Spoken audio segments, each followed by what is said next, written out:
Muchas gracias, Adriana, por esa increíble recomendación y en efecto me encuentro muy bien acompañada, y es que hoy me acompaña el escritor del libro Academia y Estado, Albany Flores. Bienvenido, Albany, muchas gracias por acompañarnos en este espacio. Muchas gracias, buenas tardes, Génesis, encantado de conocerla y de compartir con usted y con su audiencia. Quisiéramos saber cómo fueron los inicios de la escritura de este libro, cómo surge la idea de escribir Academia y Estado. Bueno, ha sido un principio un libro muy accidentado porque generalmente he escrito literatura, he escrito más cuentos, ensayo, o literatura en general, poco periodismo también, pero el 2010, en el transcurso de una lección con la profesora Susanita Zelaya, recuerdo que tuve la inquietud me pregunté, porque leí en algún texto que la Universidad Nacional había sido fundada en 1845, su inicio, en el gobierno de un señor que se llama Coronado Chávez. Este señor aparentemente era un carpintero. Me dio mucha curiosidad cómo un carpintero había llegado a ser presidente del Estado y cómo ese supuesto carpintero había tenido la visión de fundar la universidad en su gobierno. Por fortuna, en el transcurso del libro, pues hemos descubierto que esa versión no era tanto de ese modo, ¿no? ¿Cuánto tiempo le llevó a escribir este libro? Bueno, la investigación total son alrededor de 10 años, ¿no?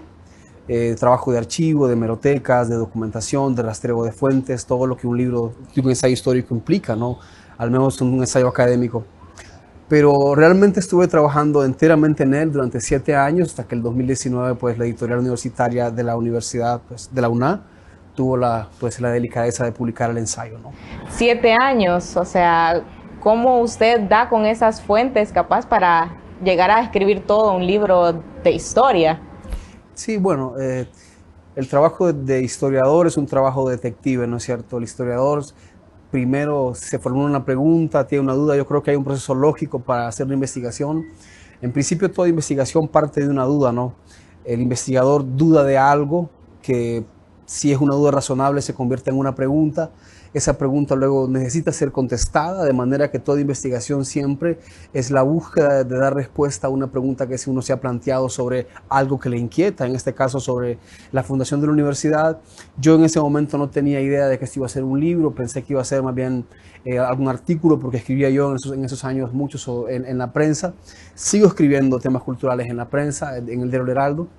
De manera que no pensé en ese momento yo que esto fuera a convertirse en un libro, pero a medida que fui, digamos, adentrándome en el tema fue llevándome a otras pistas, estas pistas a otras pistas, de manera que fui, digamos, recolectando fuentes, ubicando fuentes, unas me llevaron a otras, hasta el punto de poder construir un proyecto de investigación que, digamos, fuera solidificando y convirtiéndose, pues, en lo que ahora tenemos como libro, ¿no?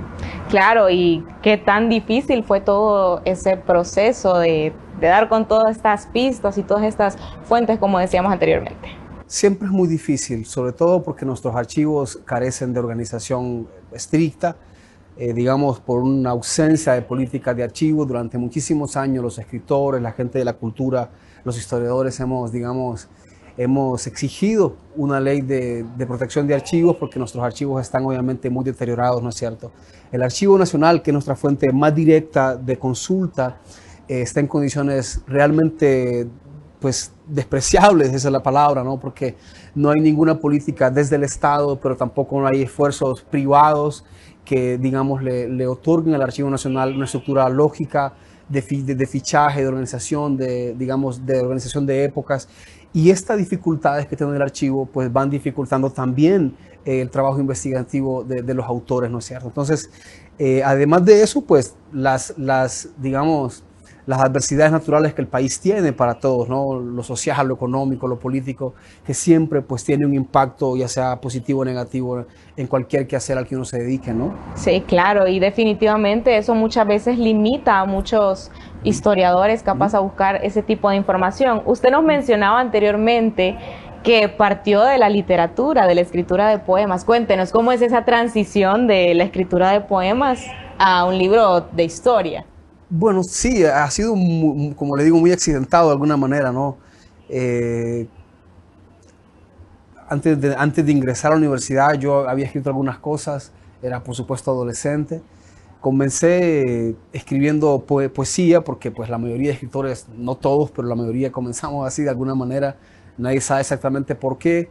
porque la poesía no es fácil como se cree, sino más bien es un género pues, de mucha exigencia, de mucha profundidad, que requiere más bien muchos cuidados, ¿no? Al contrario de lo que generalmente se cree.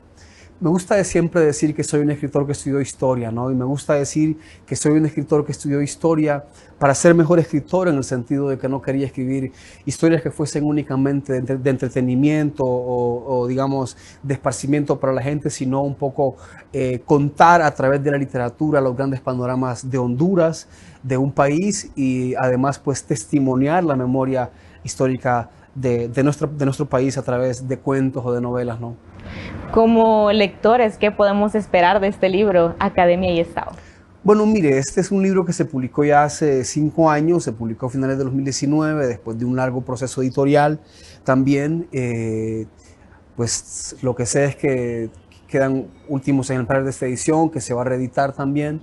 Es un ensayo, en principio, que le cuenta al lector tiene dos ángulos. Primero, cómo se conformó el Estado hondureño después de la independencia, de las independencias, porque nos independizamos primero del Imperio Español, después nos independizamos del Imperio de Agustín Iturbide cuando nos unimos a México, y la tercera independencia, lo que llamamos nosotros la independencia absoluta, es cuando el Estado de Honduras se independiza o se separa de la Federación Centroamericana en 1838 o 39, no estoy muy seguro ahora, perdón, y comienza la búsqueda por crear el Estado unitario, ¿no? Este Estado, por otro lado, tiene muchos desafíos. Por un lado, tiene que configurar el aspecto jurídico, configurar el territorio geográfico, crear instituciones, organismos, instancias, leyes, marco jurídico. Es decir, somos un Estado solamente en teoría. Y quizá ni siquiera en teoría, es decir, somos un territorio en búsqueda de una identidad estatal. De manera que para, digamos, solventar toda esa problemática que el Estado tenía, ya fuera económico, ya fuera productivo, ya fuera del fisco, ya fuera la propia organización estatal del gobierno, nació la universidad en 1845. Honduras fue además el último estado de América Latina en tener universidad, lo que puede darnos a nosotros una pista del estado que teníamos en ese momento y el país que teníamos, ¿no es cierto? Entonces, este libro cuenta, por un lado, esta primera parte, pero también cuenta cómo la fundación de la universidad fue determinante para construir redes intelectuales, para construir una burocracia, instituciones, organismos, instancias, marcos jurídicos, y además para construir todo el sistema administrativo nacional, puesto que una vez que se fundaron las facultades, por ejemplo la Facultad de Medicina, nos permitió tener un sistema sanitario. Con la Facultad de Economía creamos un sistema financiero, unos mercados internos. Es decir, la universidad no solo fue en aquel momento pionera del Estado, sino sigue siéndolo ahora, y por eso le llamamos y le hemos llamado de siempre nuestra alma mater, ¿no es cierto? Entonces, eso por un lado. Por otro lado, el libro cuenta el proceso formativo de la universidad de fundación que yo, digamos, he periodizado en 3 momentos. Una primera etapa va de 1841 a 1845, que es la etapa formativa, cuando el gobierno de Francisco Ferrera se da cuenta de la inmensa necesidad que tenemos de formar un sistema educativo competitivo para el Estado. Entonces se da la tarea de reabrir el colegio de Comayagua, que había sido un colegio que existía desde la colonia, que había sido cerrado mucho tiempo porque pues Comayagua había tenido unas dificultades políticas, y además abre un colegio de segunda enseñanza también acá en Tegucigalpa, el colegio de Tegucigalpa. Entonces el colegio de Comayagua y el colegio de Tegucigalpa se convierten en semilleros de lo que un par de años después va a ser la Sociedad del Genio Emprendedor y del Buen Gusto, que es la primera forma de la universidad, y que ha tenido una discusión pues muy interesante, pero se ha dicho históricamente que, por ejemplo, este grupo de muchachos que vino de Nicaragua había solamente tenido la idea de fundar este centro de estudios. En este libro estamos planteando, a partir de una serie de años de documentación, que el proceso fue un poco distinto de como lo sabemos hasta ahora, ¿no es cierto? Hay una especie de rectificación histórica, porque este grupo de muchachos, que son Máximo Soto, Alejandro Flores, Pedro Chirino, Llanero Girón, Sinforiano Revelo, en 1844 se van a Nicaragua. Ellos han culminado su educación secundaria, quieren continuar la universidad, se van a Nicaragua, no pueden concluir su educación en Nicaragua porque un general salvadoreño, Francisco Malespín, lleva la guerra a Nicaragua. Ellos se ven obligados a regresar y puestos acá, digamos, viéndose sin posibilidades, deciden fundar ellos 5 una academia de estudios superiores y la nombran Sociedad del Genio Emprendedor y el Buen Gusto. No solamente eso, sino que además pues crean estatutos, le crean un reglamento, crean clases, se convierten ellos en profesores y ellos mismos invitan al padre Reyes a que se una a su proyecto y lo nombran rector de su universidad. Ese es el primer momento de la fundación de la universidad. El segundo momento sería cuando el gobierno de Coronado Chávez, en vista de este esfuerzo de estos muchachos, ahora digamos respaldado por la credibilidad del padre Reyes, pues ordena el 10 de marzo de 1846 que se emita un decreto para formalizar este centro de estudios como universidad estatal. Se eleva la calidad de universidad estatal con el nombre de Academia Literaria de Tegucigalpa, pero el Estado, que no tiene fondos, porque todos los fondos que tenemos en ese momento están orientados a financiar la guerra, porque de eso depende que tengamos un territorio, una soberanía, un marco jurídico y un espectro geográfico, entonces no puede financiar ese esfuerzo académico, ¿no es cierto? Entonces, en ese momento ya entra la figura del padre Reyes a ser una figura preponderante, importante en el proceso.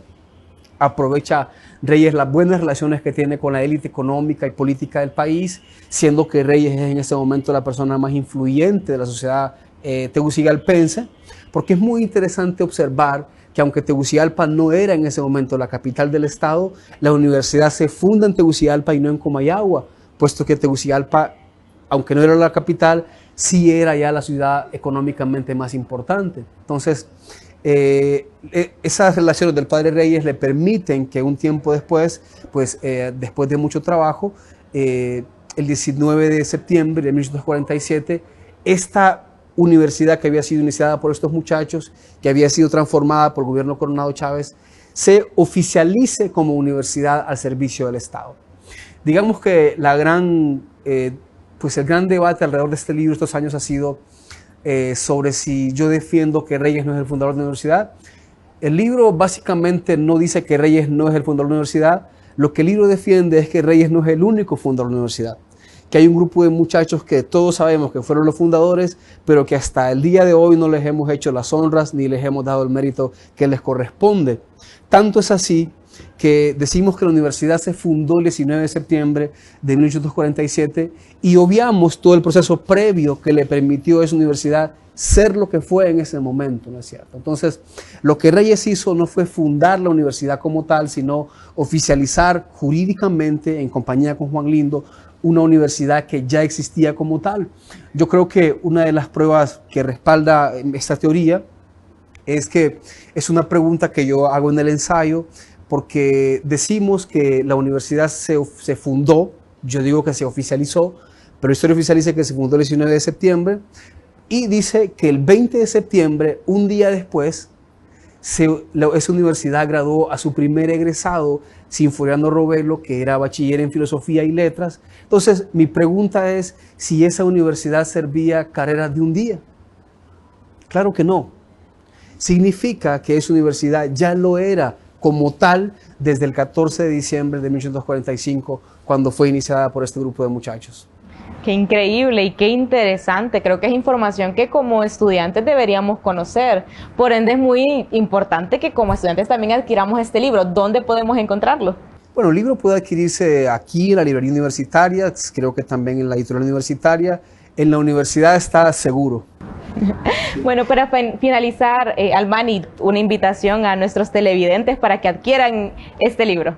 Bueno, muchas gracias. Bueno, invitar a todos sus televidentes al discreto auditorio que tiene usted y su programa, Diálogo entre Libros, para que se acerquen a la librería universitaria, a la universidad, puedan adquirir Academia de Estado, Orígenes de la Universidad de Honduras, pero también para que puedan adquirir el libro que mejor les parezca leer, ¿no? Están todos invitados. Muchas gracias, Albani, muchas gracias a ustedes por continuar en sintonía de Diálogos entre